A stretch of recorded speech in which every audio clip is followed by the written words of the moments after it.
En episodios anteriores veíamos cómo la sociedad cada vez vive en un ritmo más frenético. Ese ritmo de aceleración nos lleva a ser personas, a crear grupos donde vivimos reaccionando, donde pensar es cada vez un espacio más y más reducido. Aumenta la reacción, disminuye la reflexión. Un saludo muy especial para ustedes. Tengan la más cordial bienvenida a su canal y a nuestro episodio número 19.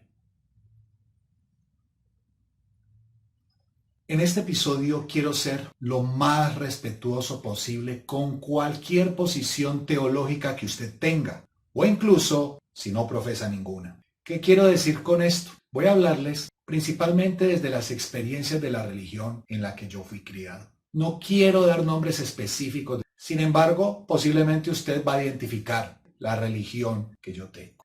Quiero aclarar que soy profundamente agradecido por toda la formación que tuve, por el colegio que me dio múltiples valores y enseñanzas precisamente desde esa religión. No puedo decir que sea 100% practicante, pero siento que los valores principales y esenciales como persona y como ser humano fueron de gran aporte para mi vida. Sin embargo, como todo, hay aspectos que se podían mejorar o manejar de otra manera. Recuerdo mucho en mi niñez cómo en nuestro colegio era fundamental estar en la celebración de las misas 2 veces a la semana. Y al menos una de esas 2 teníamos que ir a confesarnos. Normalmente se hacía cuando ya se estaba acabando la misa y estaba a punto de comenzar o el desarrollo de una asignatura o la salida al recreo. Ahora bien, que cuando uno se iba a confesar, hacíamos la fila para ir donde el padre que nos iba a confesar. 2 cosas pasaban que desafortunadamente solo al trasegar de los años, y bastantes por cierto, empecé a analizar cuál era el sentido de lo que por tantos años habíamos practicado. ¿Y a qué me refiero? Normalmente el padre, cuando escuchaba tus pecados, realmente de acuerdo a lo que él consideraba era la gravedad del pecado y el número de pecados. Asimismo, entonces, te colocaba un número de Padre Nuestros y un número de Ave Marías. Usted debía irse de nuevo a la capilla y hacer esa oración, ese número de veces que se hubiera pedido. Claro, entendamos, éramos niños, que si se cruzaba esto con el momento del descanso, pues estábamos ávidos de salir a jugar, de querer interactuar con nuestros compañeros. Entonces usted llegaba a la capilla y ejemplo, si le colocaban 4 Padre Nuestros, 5 Ave Marías, imagínese usted cómo empezaba uno de niño a hacer esas oraciones cuando tenía el deseo de ir a jugar o la premura de ir a otra clase. Entonces usted arrancaba cosas como: Padre nuestro que estás en el cielo, santificado sea tu nombre, venga a nosotros tu reino, hágase tu voluntad.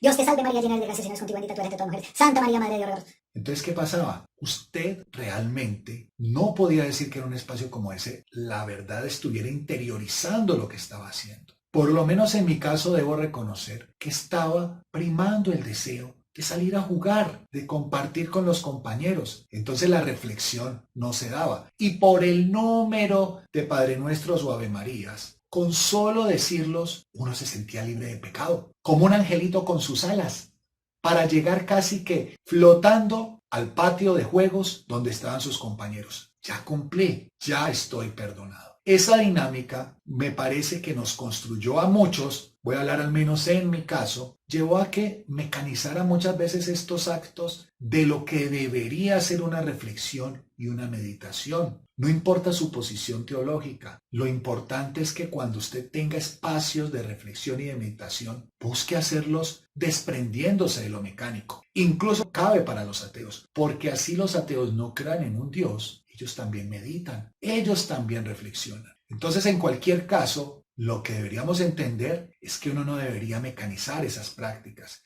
Quizás es mucho más valioso hacer una oración una sola vez y hacerlo con toda la profundidad del caso. Quiero entender también otro tipo de prácticas que las viví como testigo y que debo reconocer me parecían eternas y que en su momento en la niñez, y debo decir, gran parte de mi adultez, no comprendía. Veía a mi bisabuela, veía a mis abuelos, a mis tías, estar involucrados en rezar un rosario. Rezar un rosario, de acuerdo a la tradición que yo vi en ellos, era toda una labor de contenido, de oraciones que en su momento a mí me parecían eternas y repetitivas y que nunca comprendía, ¿no? Ha pasado el tiempo, estamos viviendo una situación como la que vivimos hoy y debo decirles que apenas ahora empiezo a entender la forma en que esas generaciones como la de mi bisabuela tenían con este tipo de actividades y costumbres enfocadas a sus creencias religiosas. Y ahora que las veo de otra manera, las comprendo y ya no las veo tan mecánicas. Voy a explicarles por qué. Hoy en día, con mi esposa, estoy haciendo el rosario. Y créanme que en un momento dado cuando inicié de mala gana. Simplemente lo hice con un compromiso para acompañarla a ella que tenía un deseo profundo, genuino de reflexionar a través de ello. Nunca me imaginé que lograra encontrar esa reflexión y esa meditación en este acto.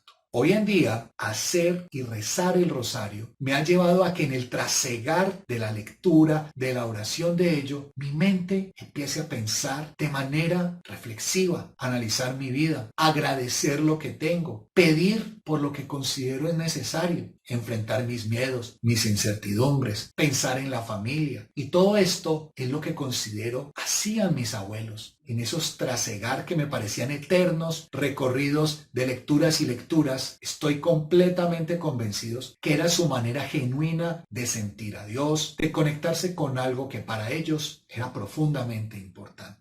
Hoy en día, cuando yo lo hago, cada vez trato de ser más consciente de ello. Porque, ojo, aún opera en mí, y para que no nos olvidemos de varios episodios, el diablito del automático. En muchas ocasiones, cuando estoy en ese recorrido, mi mente se va. Pero eso sí, en el momento en que se dispersa en cosas que no tienen nada que ver, rápidamente aterrizo y vuelvo al asunto de la verdadera reflexión, de la verdadera meditación. Por eso, aunque hoy lo hago desde esta posición y perspectiva religiosa, no importa su creencia, usted tiene la maravillosa oportunidad de tomarse un momento del día para pensar en sí mismo, para agradecer, para pedir en las incertidumbres que está enfrentando o se avecina. Por eso, la pregunta que quiero dejar es, ¿tú reflexionas? ¿Tú meditas? Sin importar tu postura, ¿lo haces? Por esto, este tema de la economía del pecado tiene muchas implicaciones. A los niños, en mi opinión personal, hay que enseñarles a que en realidad lo que interesa es que de verdad, en una reflexión genuina, transparente, sincera consigo mismo y con los demás, la persona realmente comprenda que su posición fue equivocada. Y en ese sentido, una oración o muchas pueden tener sentido sí, solo sí, por un lado, no se mecanizan y no se consideran una forma numérica de compensar una falta. Economía del pecado